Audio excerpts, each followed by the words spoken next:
Hi hello எல்லோரும் எப்படி இருக்கீங்க? இன்றைக்கி நம்ம சேனலில் ரொம்பவும் சூப்பரான ரொம்பவும் டேஸ்டியான ஹெல்த்தியான ஒரு ரெசிபி தான் பார்க்க போகிறோம். அது வந்து நம்ம சின்ன வயசில் இருக்கும்போது நம்ம இதை அதிகமாக சாப்பிட்ருக்கோம். இப்போய தலைமுறைகளுக்கு இதை பற்றின தெரியாது.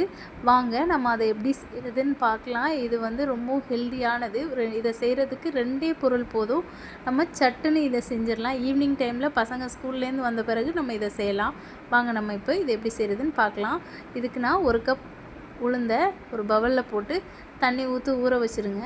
ஒரு 1/2 அன் ஹவர் போதும். 20 மினிட்ஸில் நல்லா ஊறிடும். பாருங்கள் எப்படி ஊறி வந்துருச்சுன்னு. இப்போ நம்ம இதை ஒரு மிக்ஸி ஜாரில் மாற்றிக்கலாம். மாற்றி கொஞ்சமாக தண்ணி விட்டு நம்ம இதை அரைச்சி எடுத்துக்கலாம்.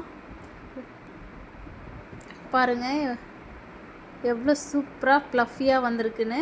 அவ்வளோதான். இதை நம்ம ஒரு அடிகனமான பாத்திரத்துக்கு நம்ம இதை மாற்றிடலாம்.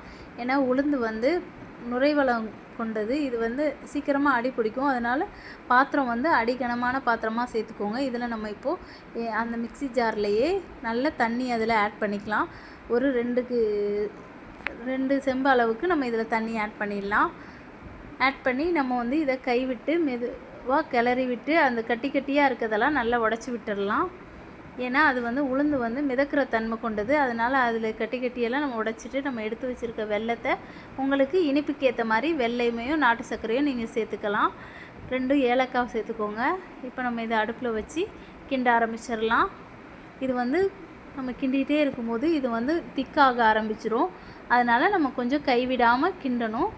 இது வந்து பார்க்குறதுக்கு பெரிய ப்ரொசீஜராக இருந்தால் செய்யும்போது ரொம்பவுமே ஈஸியாக தான் இருக்கும்.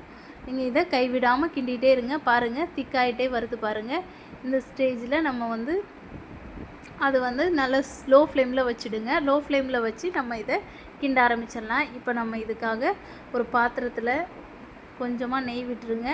நம்ம இதில் உங்களுக்கு என்ன நட்ஸ் வேணுமோ அதை நீங்கள் ஆட் பண்ணிக்கலாம். நான் முந்திரியும் திராட்சையும் ஆட் பண்ணியிருக்கேன். அது நல்லா கோல்டன் ப்ரௌன் ஆன பிறகு நம்ம இப்போது உளுந்த கஞ்சியில் எந்த ஒரு இனிப்பாக இருந்தாலும் நம்ம அதில் கொஞ்சமாக உப்பு சேர்த்துக்கணும். இப்போ நம்ம இதில் ஒரு 1/2 கப் தேங்காய் துருவல் சேர்த்துக்கோங்க. கூடவே நம்ம வறுத்து வச்சுருக்கதையும் சேர்த்துக்கோங்க. அவ்வளோதான், நம்மளோட உளுந்த கஞ்சி ரெடி ஆகிடுச்சு. சட்டுன்னு ரெடி பண்ணிடலாம். நீங்களும் ஈவினிங் டைமில் உங்கள் குழந்தைங்க ஸ்கூல் வரும்போது இந்த மாதிரி நீங்களும் செஞ்சு கொடுத்து பாருங்கள். இது வந்து வீட்டில் உள்ள எல்லாருமே குடிக்கலாம். ரொம்பவுமே நல்லது. எலும்புகளெல்லாம் பலம் பெறும். நீங்களும் இந்த பாரம்பரியமான உணவுகளை அடிக்கடி உங்கள் உணவில் சேர்த்துக்கோங்க.